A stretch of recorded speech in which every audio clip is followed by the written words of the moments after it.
I must also commend the United Nations' role in helping to settle thousands of innocent civilians caught in the conflicts in Syria, Iraq, and Afghanistan. In particular, we must collectively thank the government of the Federal Republic of Germany under the commendable leadership of Chancellor Angela Merkel and the governments of Italy, Greece, and Turkey for assisting hundreds of thousands of refugees. In an exemplary show of solidarity, the international community came together within my own region to assist the countries and communities in the Sahel and the Lake Chad regions to contain the threat posed by Al-Qaeda and Boko Haram. We thank the Security Council for visiting the countries of Lake Chad Basin to assess the security situation and humanitarian needs, and for pledging assistance to rebuild lives and livelihoods. Indeed, in Nigeria, we are providing relief and humanitarian assistance to millions in internally displaced camps and those afflicted by terrorism, drought, floods, and other natural disasters.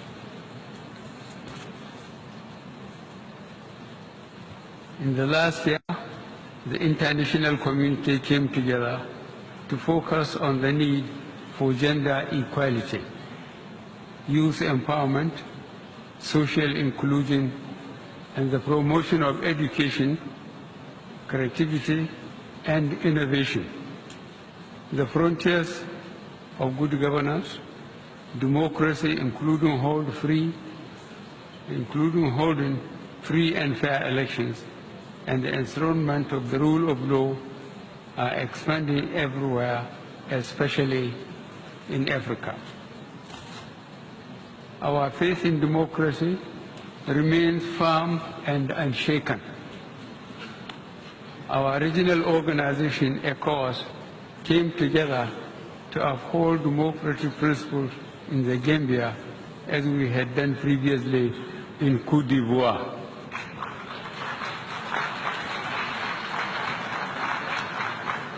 Through our individual national efforts, state institutions are being strengthened to promote accountability and to combat corruption and asset recovery. These can only be achieved through the international community cooperating and providing critical assistance and material support. We shall also cooperate in addressing the growing transnational crimes such as forced labor, modern-day slavery, human trafficking, and cyber crime. Mr. President, these cooperative efforts should be sustained. We must collectively devise strategies and mobilize the required responses to stop fleeing ISIS fighters from mutating and infiltrating into the Sahel and the Lake Chad Basin, where there are insufficient resources and the response capacity is weak. This will require strong United Nations cooperation with regional organizations, such as the African Union, in conflict prevention and management. The United Nations should continue to take primary leadership of the maintenance of international peace and security by providing, in a predictable and sustainable manner, adequate funding and other enablers to regional initiatives and peacekeeping operations authorized by the Security Council. Mr. President, new conflicts should not make us lose focus on ongoing unresolved old conflicts. For example, several United Nations Security Council resolutions from 1967 on the Middle East crisis remain unimplemented.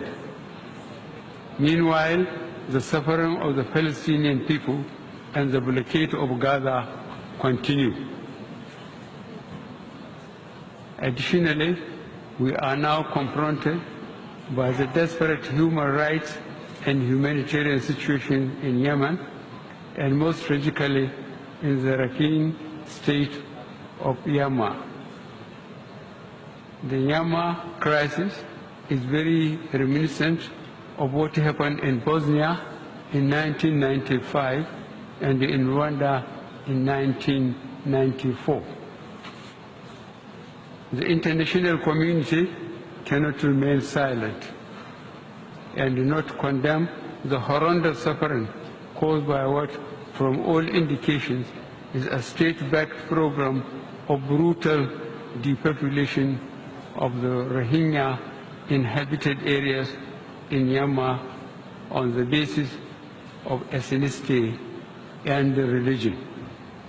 We fully endorse the call by the Secretary General on the government of the Myanmar to order or halt to the ongoing ethnic cleansing and ensure the safe return of the displaced Rohingya to their homes in safety and dignity. In all these crises, the primary victims are the people, the most vulnerable being women and children. That is why the theme of this session, focusing on people striving for peace and decent life for all on a sustainable planet, is most opposite. While the international community grapples to resolve these conflicts, we must be mindful and focused on the widening inequalities within societies and the gap between the rich and the poor nations. These inequalities and gaps are part of the underlying roots of competition for resources, frustration and anger leading to spiraling instability. The most pressing threat to international peace and security today is the accelerated nuclear weapons development program by North Korea. Since the Cuban Missile Crisis of 1962, we have never come so close to the threat of nuclear war as we have now. Mr. President, Nigeria proposes a strong United Nations delegation to urgently engage the North Korean leader. The delegation, led by the Security Council, should include members from all the regions.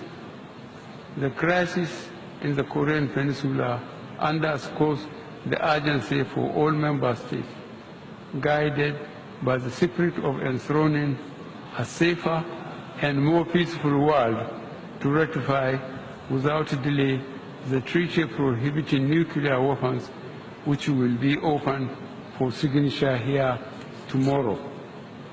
Mr. President, I end my remarks by reiterating Nigeria's abiding commitment to the foundational principles and goals of the United Nations.